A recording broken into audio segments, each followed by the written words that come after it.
Welcome everybody to our YouTube channel. Today we are going to be going over 2023 housing market prediction. Is it going to crash? Is it going to be a great market for home buyers and sellers? So stay tuned for the full video to get not only experts' takes, but our takes as well.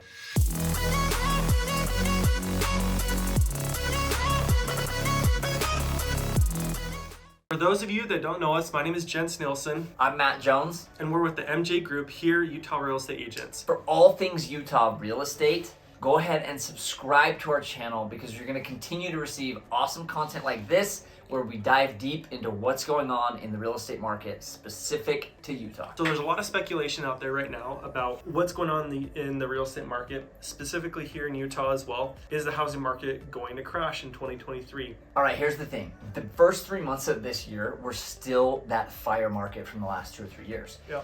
March and April is when rates started to go up and people started freaking out and saying, here comes the crash, right? They always thought it was coming for the last 2 years. March 2022, here comes the crash. Here's the thing. We're now at the end of 2022. Yeah. We've had people that bought their homes 2 years ago that can still sell today and walk away with equity. And a pretty good chunk of equity too. A lot of equity. So to say that this was a crash, I don't know. Maybe is one coming? Was this the crash? I'm not sure, but let's dive into that and kind of figure out what experts are talking about what's going to happen. Yeah, in this article, there's two differing opinions on whether or not the market is going to crash or not. According to Robert Johnson, he kind of predicts that rates have been going up. Obviously, we know because the Fed is having to counter the inflation. They've been having to be a little bit more aggressive because of how severe the inflation was coming in. He says like at the end of 2023, that a 30-year and a 15-year mortgage rates are roughly going to be anywhere from like 8.5% to 7.75% respectively. I think that was, like if you would have asked me 2 months ago, the 8.5% rate thing,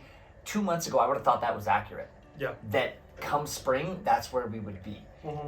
What changes my opinion on that is the latest inflation report that came out showed that inflation got better because the Fed increased the base rate. Not the mortgage rates, but the base rate. So that leads me to change my opinion as to what rates will be at in the spring. With that inflation report that we just got, it's working. Well, it's working. What they're doing is working. And immediately after, the mortgage rates ended up dropping about 0.75%. So that was huge. And if that continues, or if that inflation comes in at the same as it was in October, we'll probably see like a slight decline, not the dramatic one that we saw in this recent one, but I think we'll still see it come down. I think I agree a little bit more with this article when I read Rick Sharga and his point of view. Rick Sharga is a real estate data analyst, and he positions himself with this line of thinking. And we're going to talk about 30-year and 15-year rates, respectively.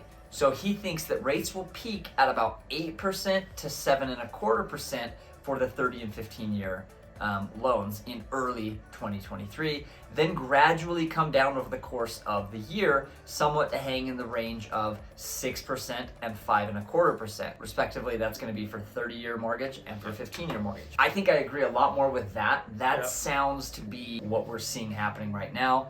Honestly, I really like reading what real estate data analysts have to say because they're diving into the weeds and figuring out the things. And then we have that mix of our day-to-day, what we're seeing in the field, boots on the ground.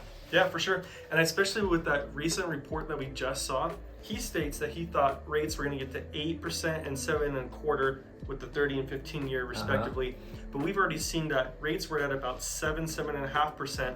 But with the inflation report that came out for October, it brought down those interest rates 0.75% now to like the mid sixes. I think that he might have been over conservative on this and thinking that rates were going to go up, but it all comes down to the inflation reports that we're going to see. They continue to go down, then we're probably going to be in a better situation than what he even stated here. We might even see rates go down in the 5s, maybe even into the 4s, depending on those inflation reports that come out here in these next few months. Hang tight and pay attention because these inflation reports come out every 90 days.